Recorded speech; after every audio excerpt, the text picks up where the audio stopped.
2004.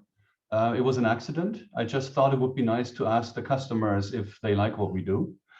And it developed from there. And so this whole customer-centric agile thing is something that I found highly interesting and also highly natural to me. And I've been doing that in a different settings, for startups, for corporates, for technology, for HR, for sales, so in different capacities.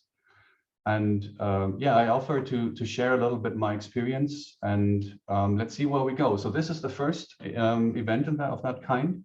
So you can ask everything and anything, and then we can decide, you know, do we want to have more focused follow-up events? Oh, hi, Chris, I haven't seen you.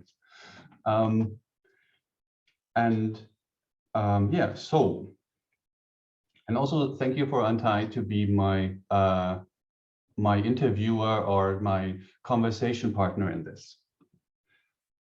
So that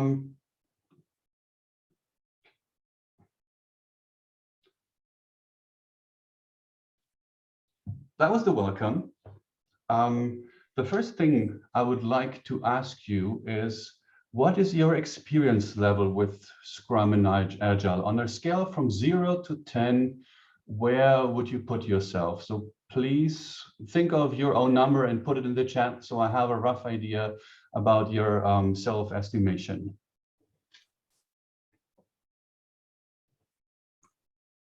So 1 means basic, right? Yeah, 0 means you heard the word for the first time when we announced the AMA, and 10 means you wrote the Agile Manifesto. Okay, from 1 to 10, everyone. So Okay, 1 we have the a few lowest. people who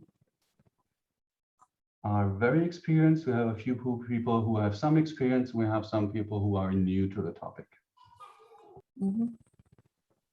Okay, so we have a big mixture. So for those of you who are more experienced, oh, 9. You almost wrote the Agile Manifesto. Awesome, great. I want to talk to you because I'm sure you have a lot of experience to share as well. For those of you who have more experience, the first 5 to 10 minutes might sound a little bit boring because I want to cover some basic glossary before we do the conversation. Otherwise, I'm just going to throw around words that are not familiar to everyone. So bear with me. If you have questions or disagree, use the chat, and then we can do this and keep the question for the AMA later, or I will try to answer that right away. Okay, so experience level, very broad range between 0 and 9. So nobody wrote the Agile Manifesto. Okay, so this is what most people think of when they hear Scrum. It is a framework for project management for building products. While this isn't wrong, it's only the tip of the iceberg. But let's start with the tip of the iceberg. So the idea is that you build a product or a software in short iterations and increments of a few weeks only. So when you read books, they mostly talk about 2 weeks, but that you can change depending on the product you build. And what happens there basically is you have a list of things that you want to build. And out of that list of things, which is called the product backlog, you pick a few you think you can build in the next 2 weeks, let's say. Let's imagine the iteration is 2 weeks. And those 2 weeks, you don't focus on the product backlog, but you focus on the things you want to deliver, and that is the sprint backlog. And to do that, you have a team that works closely together. They usually try to talk to each other daily. That's the daily Scrum. And at the end of those 2 weeks, they deliver something we call an increment. So if this is a software, at the end of one sprint, the software can do more than it did before. And the important part here is the increment provides value to the users. So it either solved, let's say, a performance problem that the users had, or they added a new feature to the software. So the goal is to create user value in each iteration. So you can show something to the users, which you then can do in the sprint review. And that then in the end, the project management cycle begins again. So after the sprint review, that sprint, which is the iteration in Scrum, is over and you start the next one. And to make sure that you not only make the product better, but you also solve obstacles. That, for example, oh, we don't have enough Jira licenses, or we need an expert in legal. That kind of stuff that is not strictly related to the content, but you know, it stops you from being high performance. That is stuff that you didn't discuss in the sprint retrospective. So the sprint retrospective looks on how can we become more effective or efficient.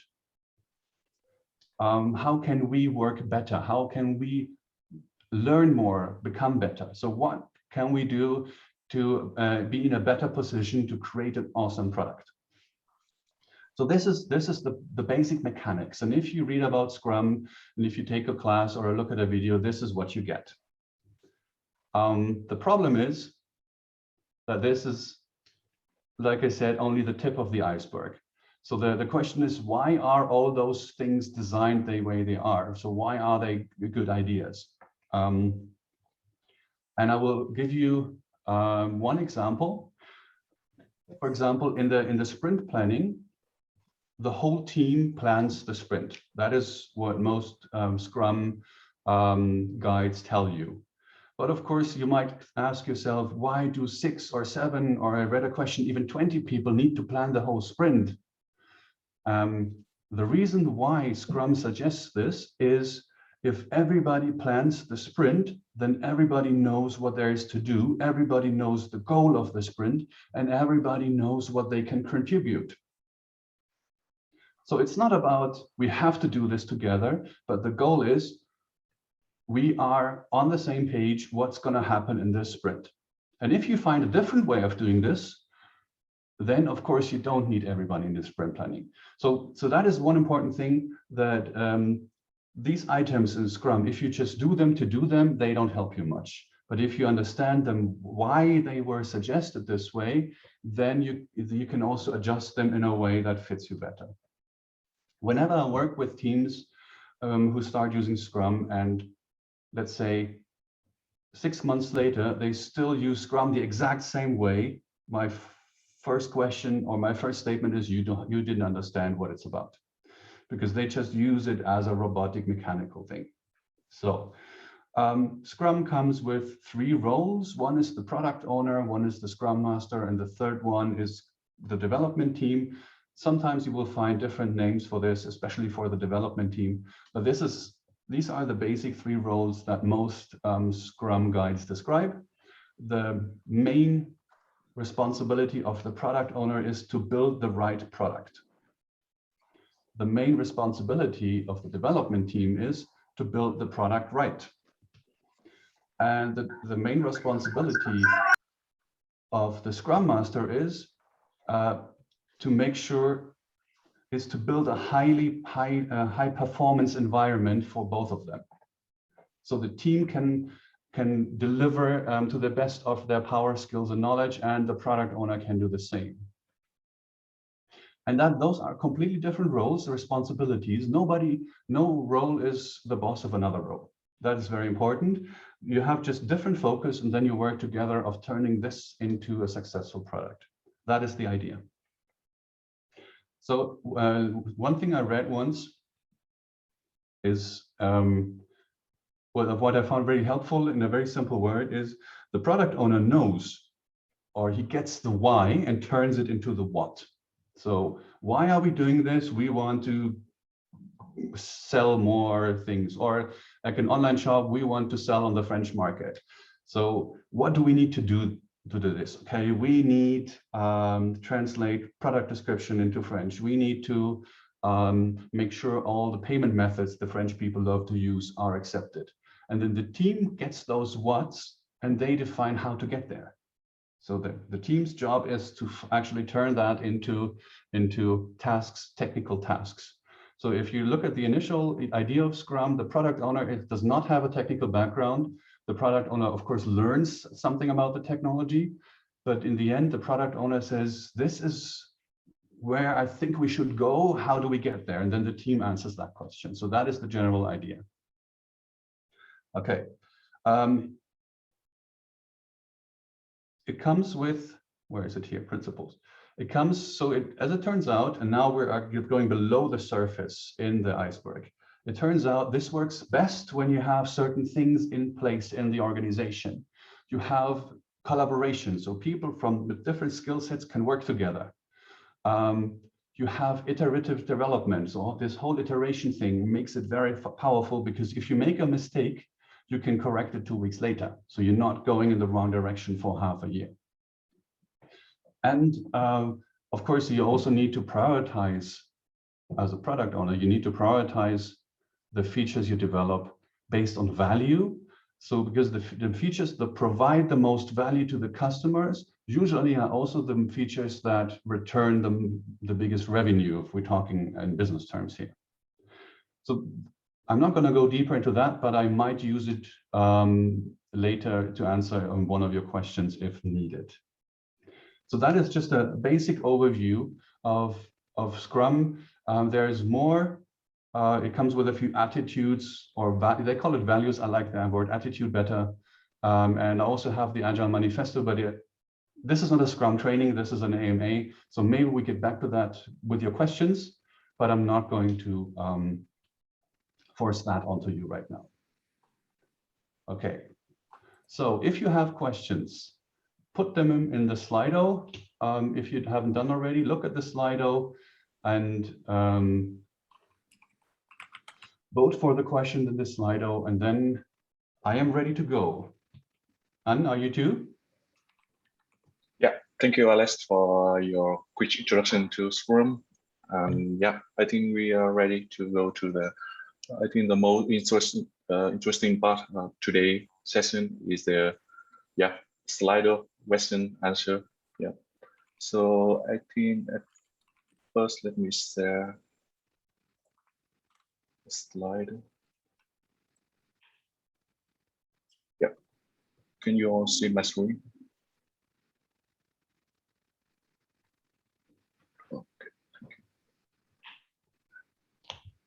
Yeah, I think we have some question here, and just for your information, if some question, we will require, a lot of more time to go into detail. We will have a parking lot for the open question that we will continue to share with you guys more in the future session. So I think let's begin with from the top. Yeah.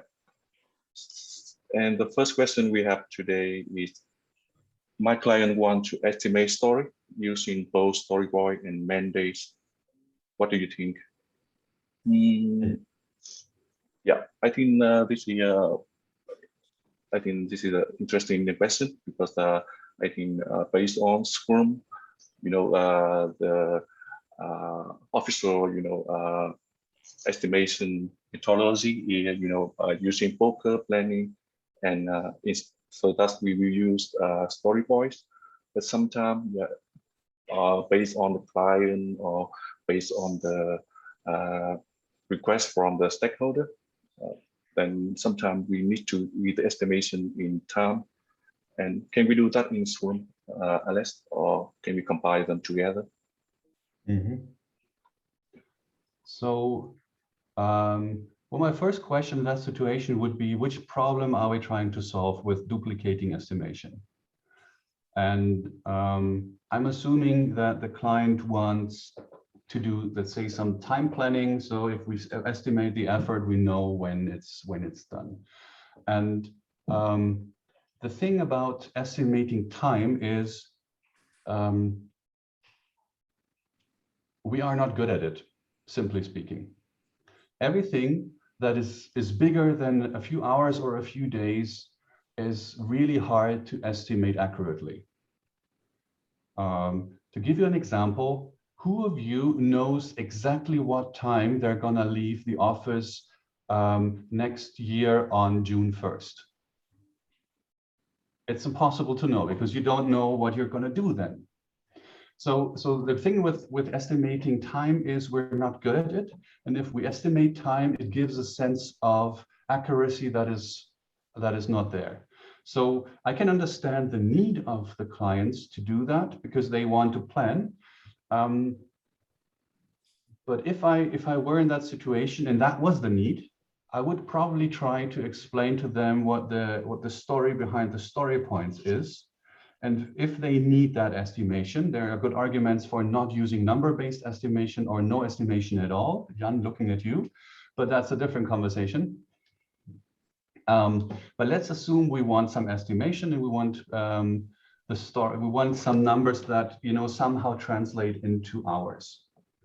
So the story points system is usually 0, 1, 2, 3, 5, 8, 13, 20, 100. So you have a line of numbers that get further apart when they get bigger. And the reason why they do that is we are bad at estimating bigger things. So it does not make sense to estimate 20 or 22, whatever the scale is, because it doesn't make a huge difference. Imagine you are having a normal Sunday afternoon in New York, Manhattan, and you're jumping from building to building because somebody with a knife is chasing you. Just a normal Sunday afternoon. And if you want to jump from one building to the next, and you can jump 2 meters 50, let's say, whether that distance is 2 or 3 meters is a matter of life and death. And that's why we are really good at estimating things that are close to us. If the distance is 30 meters, it doesn't make sense to know whether it's 30 or 32 because we're not going to make it. And this psychology also matches when we estimate something. And that's why the story points are further apart as they grow bigger. And the idea of Scrum is that once a team has a certain rhythm, you know roughly how many story points they can do each sprint. So, and then you can take these story points and deduct the man hours from the story points. So you have an empirical number, so you know how many man hours roughly a story point could be. This is not exact science because it's still estimations, but it's usually better than estimating man days in the beginning. So my first question to this would be, why do we need to do both? And the second question would be, what does the client expect to get from the estimation in man days? If it is planning and accuracy, then I would probably try to explain that story point background to them in a way that we move from estimation based on our gut feeling into the future to an experience-based estimation that can be possible when you use the story points properly, if you want to use the story points. Okay, thank you. And I think if the person who put this question, yeah, if you want to, continue further by answering, our last two questions, then I think he will be happy to expand further. Thank you. And for the second question, how Scrum Master can contribute beyond his own team? Actually, yeah, a little bit open question, right? Oh, that's a great question, actually. Yeah. Because this is the question that I found myself in when I first used Scrum. Back in 2004, I didn't know it was called Scrum, but I was a software architect for an energy trading software. And it worked really well because my manager listened to me. So I think a Scrum Master, when you read in the Scrum guides, is always, remove impediments. That is a very nice statement, and that is very operational. That can mean, yeah, we need someone who knows this and this, and the Scrum Master then heads out to the organization to find the skill set necessary. That is something that I have seen Scrum Master do. I've also seen Scrum Masters do workshop with the product owners to help the product owner work with the backlog. So that answer fits or not, depending whether you consider the product owner part of the team. And of course, the Scrum Master is kind of like an advocate for this way of working in the rest of the organization. So if, for example, the Scrum Master is with the team and the door flies open and some manager barges in and says, oh, we need this right now. In German, we call this a Blutgrätsche because it hurts and doesn't help anybody. In English, it's hard to translate. Then the Scrum Master's job is to take that manager and say, okay, tell me how can I help you? And maybe also pull the product owner in. So the Scrum Master also has the job to protect the team from stuff that distracts the team from being awesome. And that's why the sprint size of 2 weeks often gets discussed, because the development team usually likes longer sprints so they can focus more on actually working and getting things done. And the product owner usually likes shorter sprints because that gives them more opportunity to change things and add new things. And that is basically the tension you have, and the Scrum Master can help there as well. So a good Scrum Master reminds the team of their own rules. A good Scrum Master teaches stakeholders or the rest of the organization how they can contribute to a successful project or product. A Scrum Master can also spread the news. A Scrum Master can do an AMA like I'm doing right now. So there's a lot of things a Scrum Master can do to contribute to the effectiveness and efficiency and success of Scrum. Because in the end, a Scrum team can only be as successful as the organization surrounding it and supporting it.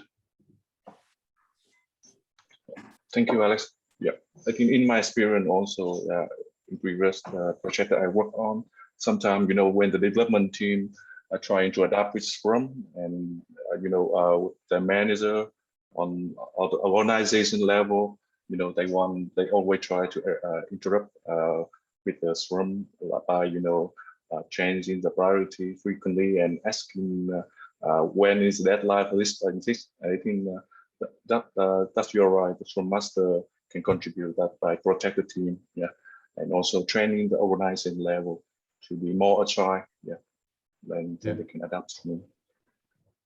So sometimes you get into a glass ceiling. Oh, you're the Scrum Master of that team. Why should the CFO listen to you? So that is a thing that Scrum Masters or Scrum for a long time was only the thing that tech people do. And that was also a problem of the whole Agile movement. But this has changed now, luckily. So Agile leadership is a thing, and there's a nice company in Saigon, by the way, that does Agile leadership. So it is changing. Yeah.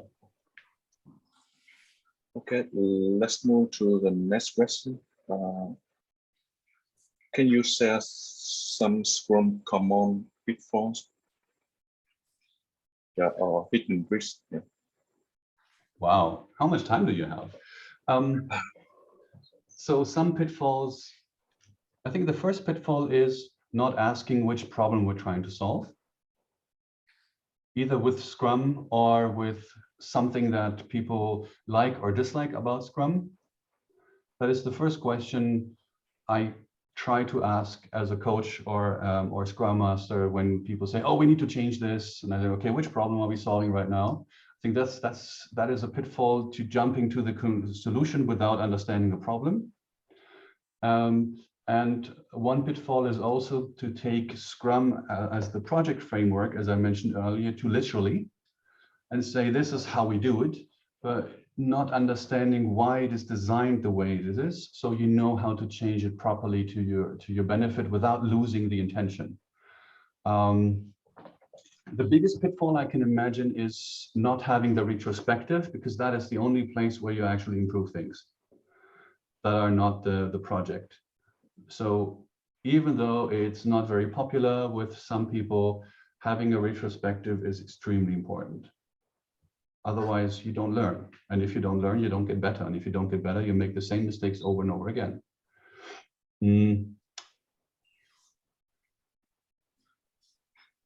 And I think one thing that is also a pitfall for companies that are used to working separately, like different skill sets are working separately, is saying this is my ticket, this is my ticket, and that is yours. What is really important for Scrum to be successful, either the team succeeds in a sprint or they fail. There's no, but my tickets are good, doesn't happen. The team succeeds or the team fails. And that, of course, is a very important statement, and that leads to a lot of, okay, how can we achieve this together? Where does it make sense? Do we have the right way of working together? How do we support each other? And so on and so on. So thinking that a team is just a group of people working on the same Jira board does not make Scrum successful. I could go on, but I think I'll stop here. Yeah, thank you. I think I can add some more thing, like, for example, for the daily stand-up, I think that's the most common activity in Scrum. Instead of focusing on the sprint goal, people just going around, reporting what they've done yesterday, what they plan to do today, and it's not really effective. Yeah, and to focus on sprint goal, I think it's also one main thing that the team needs to focus on. That is a very, very good point. So in the daily Scrum, a lot of people tell what they have done yesterday. To be honest, as a Scrum Master, product owner, I couldn't care less what you've done yesterday. Tell me what you've achieved yesterday and how does it get us closer to the sprint goal. So when I teach those typical 3 questions for daily Scrum, I encourage people to not to talk about what they did yesterday. I don't want to hear about your 10 meetings. Tell us what you achieved yesterday. How does what you achieved yesterday get us closer to the sprint goal? And if it didn't, then also let us know so we can help you. I think that is much more important than just being busy. Yeah. Very good point. Okay. Yeah. So let's move to the next one. How to answer for client when the day exactly we deliver the product for them. So this is an interesting question because when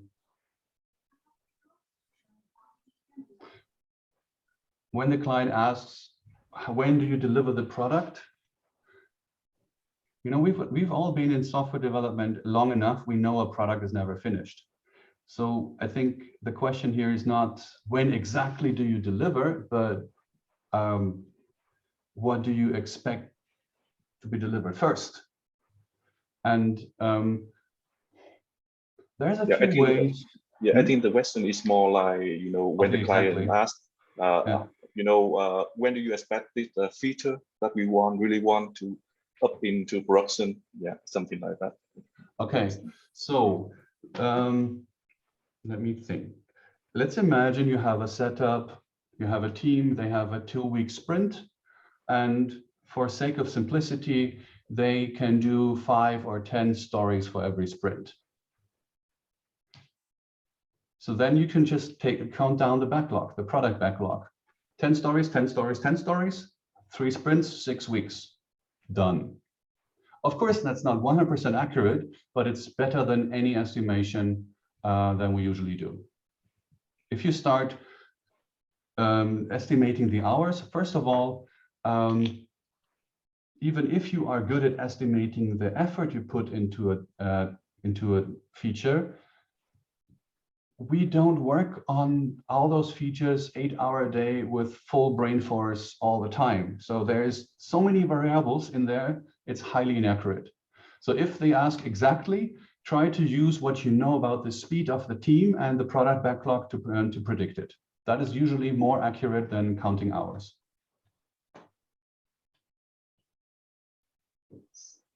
Okay, thank you. I hope that's answer the question.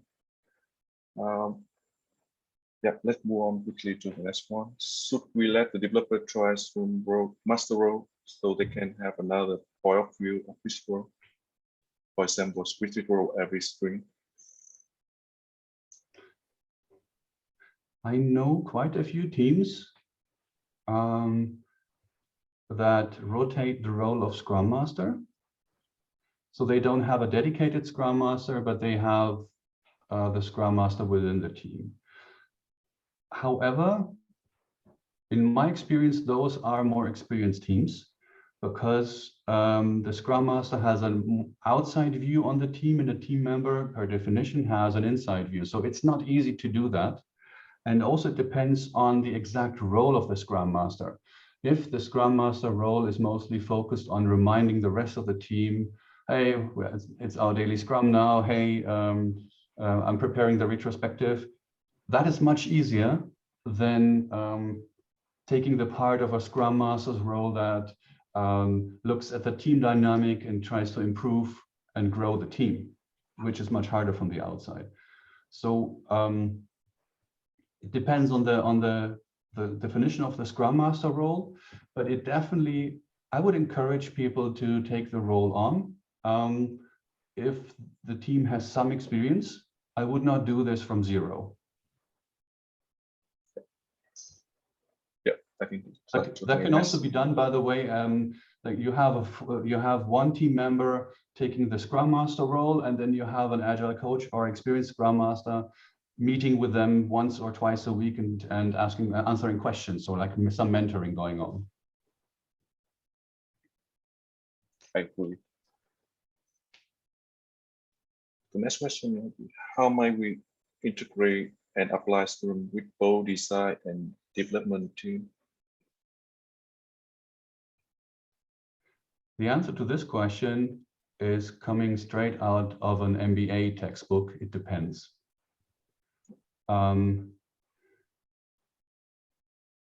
It depends on the team setup, the product, and a lot of things. So I'm going to try to sketch two different setups, and if that is not the one that applies, then please let me know. So one setup is we have the designer inside the team. That's the perfect scenario. Everybody who's contributing to the product is inside the team, maybe even full-time. Great.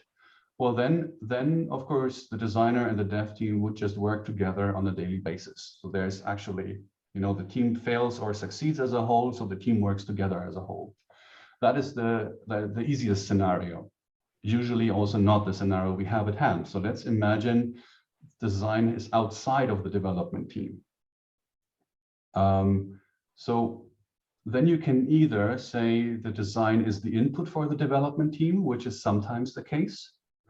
That works best when you are creating something that is not extremely, how do I put this, design heavy. So it can be prepared well.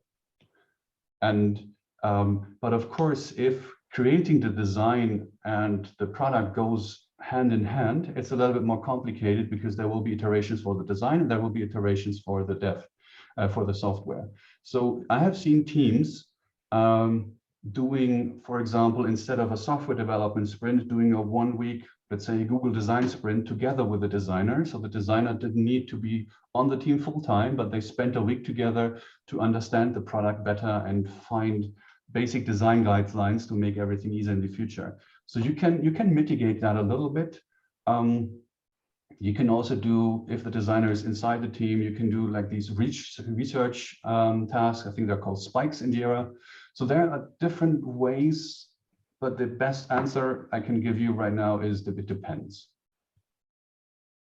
But I'm not sure who wrote this. If you want to take a look at it for a very specific problem or project, contact me and maybe I can help. Yeah, so please contact Alex, for more details. So I think we can, propose a good setup for the team. And the next question is, Scrum say the team size around 9. My team has 20 members. Can they use Scrum and how? I think there is no specific, rule for the team size in Scrum. And I also saw that for a big development team, usually maybe they will try to divide into multiple Scrum team and to work together. And so what do you think, Alice? Well, so you're right. There is no strict rule about the team size. Let's say the recommendation to keep it in single digits comes from a very, very simple observation. If you and I, if we are a team, two people, well, they don't technically make a team. We have one communication line between you and me. If we are three people, then we have two more communication lines. If we are four people, we need to add three more communication lines. So for every person we add, we have the number of people minus one more communication lines. So in the end, the bigger the team is, the higher the chance is that the team needs project management and communication management inside the team. So if it's just one team, and that is why bigger Scrum teams are usually highly inefficient, because they spend more time with communicating. If it's one team, you still can use Scrum. It's probably going to be a pain in the ass.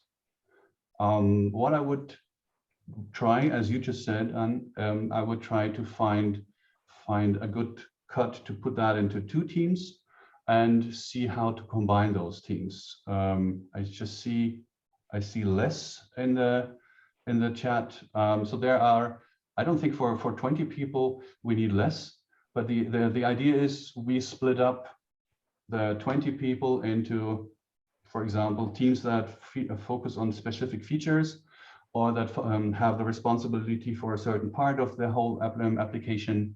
It should not be a technical split. So no backend and front end team. I would not advise to do that, because then neither team is providing or building customer value. I also remember that. Yeah. I also remember that. Yeah, I watched a YouTube video about in Spotify. You know how they operate with multiple Scrum, what they call a SWAT. Yeah, and it's went through a lot of pain point and how to collaborate on the team, Scrum team or SWAT together to achieve the broad goals as a SWAT team. Yeah, so I think it can help later. Look it up on YouTube. I think for Spotify. Yeah, for SWAT team. I think it's the title. So the thing about these models, like Spotify, is within Spotify, by the way, Spotify doesn't use it anymore. Within Spotify, they came from within the organization. So they say, how many teams do we have? How many people do we have? What problems do we have, and how can we solve this? And that's how that model was created, from the need of the organization. Sadly, what's happening is a lot of McKinseys put that model on a slide and say, you should do Spotify model. Oh, yeah. And it's the same as using the basic Scrum, because it says, oh, that's cool, Scrum is cool, let's use that, and we just rename our requirements document to product backlog and we're good. That's sadly not the point. That's the opposite of the point. So just taking that model usually doesn't help anyone.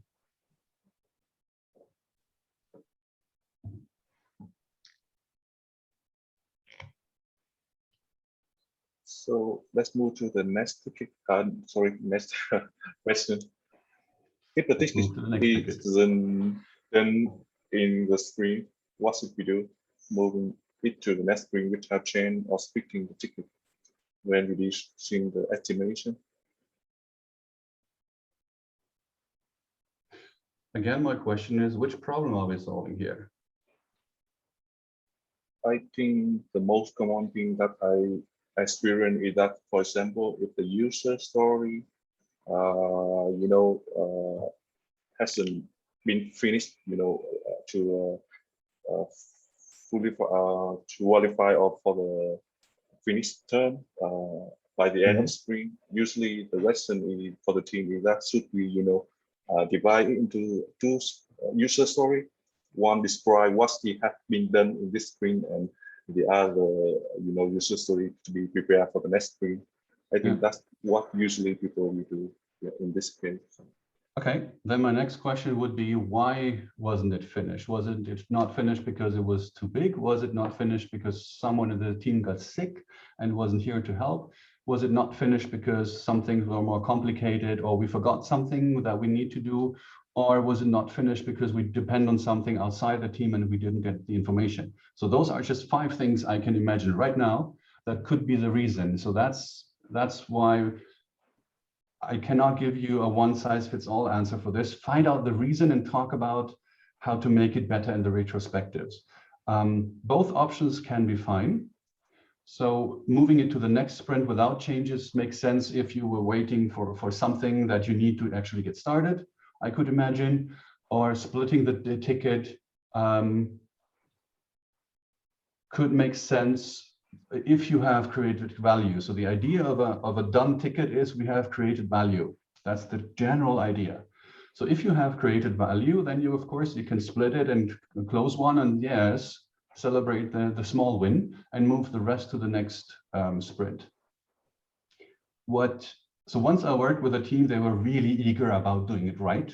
What they did, they moved to the next sprint fully, but they re-estimated the rest to do. They corrected the estimation, reducing it. So instead of, let's say, I don't remember, at 13, it was only at 3 because that's the work that was left. And because they said we don't want to pretend that we did valuable work in this sprint because we didn't. And we don't want to pretend that we did a lot of valuable work in the next sprint because we won't. So let's move it and reduce it. So there are a few options, but I think the more important question is why do we end up with this? And that is a question I would address in the retrospective. That's a great answer. Yeah.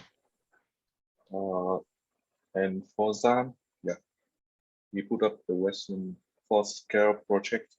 What agile implementation method would you recommend? CP, LEST, or DAT? It depends. No, seriously. I think for if you scale projects up to a handful of teams. So at Axel Springer, I had 8 or 10 teams, and they were able to easily identify their responsibility. So we actually didn't need any scaling framework because that was naturally happening. And I know that a lot of companies who first start doing this end up with SAFe because it's the safe option and it reminds them of what they're used to do. That is also something you need to take into account. A company that hasn't done this before is very unlikely just to jump into the deep end of the pool and do something they have never done before. So you also have to massage the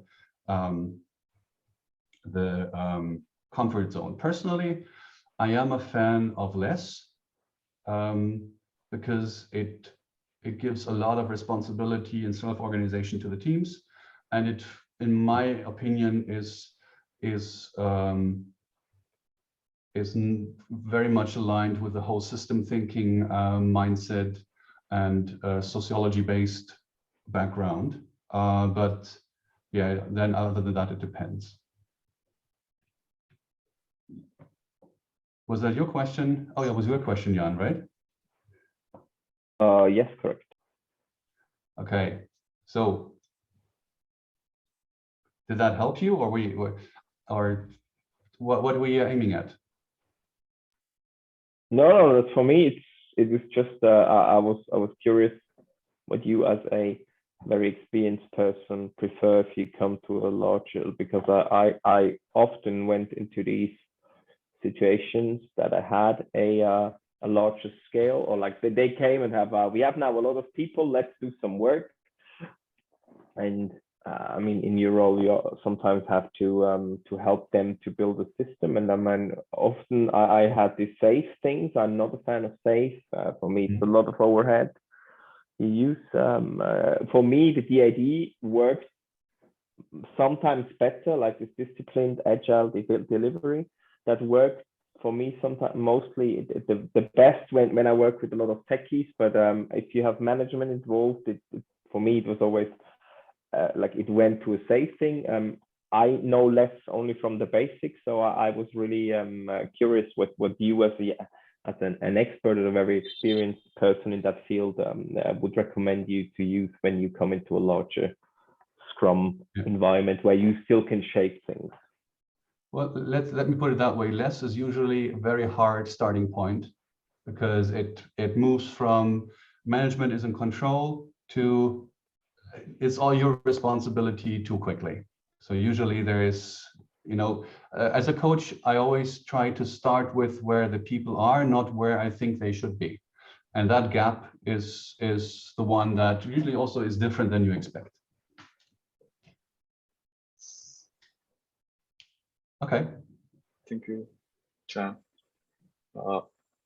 Next question, someone asked me, as the Scrum Master, I think, how you can negotiate about the estimation of the team if it is too long for the task. Okay. So what I read here is, I think the situation may be that for a feed, for a story that, the Scrum Master thing, it should take, the estimation should be less than the point that the team that agree on. And it's too long, it's too big for the task. okay. So let's start. So this situation, the first thing I think of is it sounds like a lack of trust. So the Scrum Master doesn't trust the estimation. Maybe because the Scrum Master knows more than the team, maybe because the team likes to exaggerate the estimations so they don't have to work so hard. There are a gazillion of possibilities why this could be the place. And but the first thing I see here is a lack of trust. The Scrum Master does not trust that estimation of the team, even though the team is responsible for that estimation. So the question I would ask next is, how can we look at that trust? How can we improve that trust? Does the team need some extra information to make better estimations? Or does the team have a, let's say, motivation or a commitment problem? So that I think is the negotiation, because if you start negotiating the estimations, why should the team care about any future estimation? You are taking away the estimation power and the actual implementation power of the team. So that's not what a Scrum Master should do. A Scrum Master should find out why the situation happens. I think another lesson that we need to go to root cause, and resolve them, not just a surface. Yeah. Next one. I mean, you can ask tough questions as a Scrum Master. You can say, okay, what do we need to do for this? That, and that takes that long. So then the Scrum Master can take another story that has the same number of story points and say, this is the same size. Are you sure? You can work a little bit as a Scrum Master. I would not say this is too long. I would say this feels smaller to me. Let's look at other stories that have the same estimation.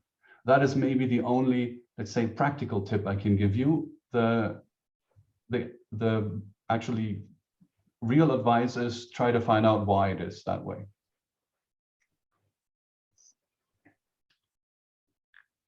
So the next one, do we need to care about our burn down track in every sprint? I feel the burn down track is not always correct at most of the time. And I think, What's your your question opinion? would, I guess your question would be why do you think that the burn down track is not always correct? I'm not always asking why.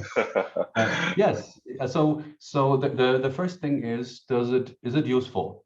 I mean, Scrum can work perfectly without the burn down chart. You don't need it. You don't have to have it. So if it doesn't provide any value for the team and it's never accurate, dump it.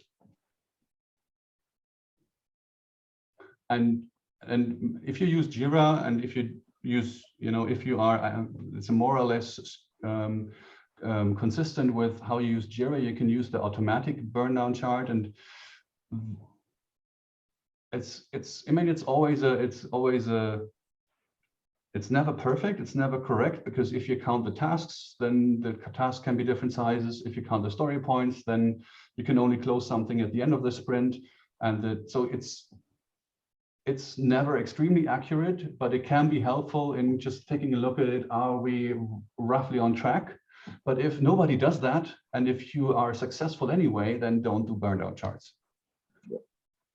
I also faced, experience that issue that, for example, a product owner or product manager, sometimes when they look up at the chart and they say, they always feel that, the chart is just going horizontally for the most time of sprint, and suddenly at the end of the sprint, on the storyboard is burned.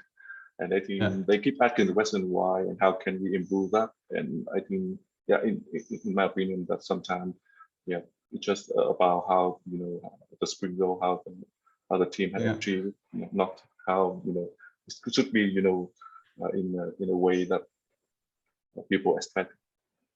So if we have that situation, I would say we have two things happening. First of all, it's not useful. If it always looks the same, horizontal and then going down, I can draw you the burn down charts for the next 10 sprints because they look identical and they won't provide any value. And if we want to make it more valuable, then we could think about what are we actually counting? Can we count something else that is more representing our progress? Yeah. Before we go into the next question, we have 1 hour, right? Do we? Oh, yeah. Thank you for reminding.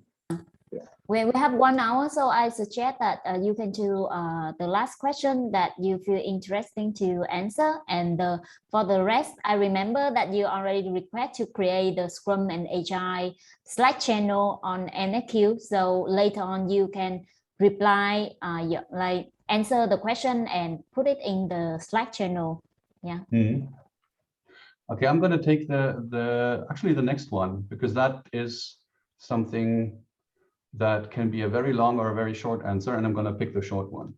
So what is the best characteristics described for a great Scrum Master? Any skill I can develop to be a better Scrum Master?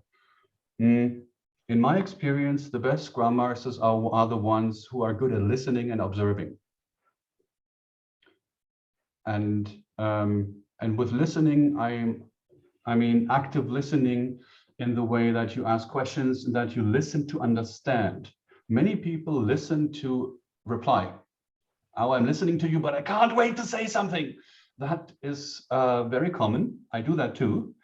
As a Scrum Master, if you listen to understand, you want to understand where the head of the other person is and what they think and why they do the things they do now. That is, in my opinion, one of the best qualities of a Scrum Master, listening and observation. That was the short answer. Thank you. So I think that's it. What is your take on that, Anne? What is the most important quality, characteristic for a Scrum Master? Yeah, I think that that you are right. That's a true characteristics. But I think I want to add more that sometimes that the Scrum Master needs to be strict with the team to navigate them a little bit, on some ceremony or daily activity to navigate them, to the right direction, to make the meeting, for example, to make the meeting effectively and time forced, and to direct the team to the sprint goal whenever he feels that the team is going into the wrong direction. Yeah. Sometimes I use a sentence. I tell the team, today I'm not going to be nice, today I'm going to be really helpful. And so that's those, that I say before I get strict, to remind them and be a pain in the ass about their own goals. Yes. Yeah. So I think we are almost done. What we have now is, as we already mentioned, we have a hashtag Scrum Agile channel.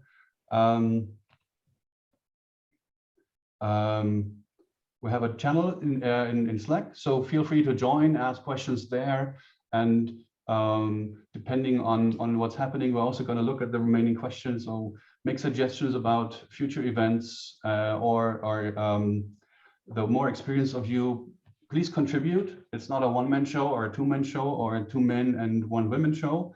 So please contribute. So let's make sure that we spread the knowledge and the experience throughout the company. Thank you. Thank you, Alex. I think I will also group the Western lab to the parking lot. Yes, so we can think about the future event topic. And I think, yeah, you know, also as a host, but I'm really grateful for your sharing today. Yeah, also a lot of things that I haven't, you know, I was confusing, also, you know, wondering by myself when I try to apply Scrum for the team or for the project. Thank you very much for today. And I think that's to be conclude today. Yeah, AMA session. Yeah, thank you everyone for joining. And hopefully we will have more and more Scrum AMA events in the future. And have a nice weekend, everyone. Yeah, thank you, Alex and Anh Thái. And I think that this is a very useful event for all of us about Scrum. Even me, I'm not in the software development, but I learned something like retrospective and yeah, something about how to working on the team. And yeah, so everyone, we have the Scrum Asia channel on MAQ Slack. So make sure that you search the channel and you join the channel so you can see the answer for all the questions from Alex, or maybe discuss about Scrum Agile like for further if you have questions. Yeah, so thank you everyone for joining, especially thank you our speaker Alex and our host today Anh Thái, and see you next time. Have a nice weekend. Bye bye. Thank you very much. Have a nice weekend. Bye-bye. Thank you so much. Yes, bye-bye. Bye. Have a great weekend.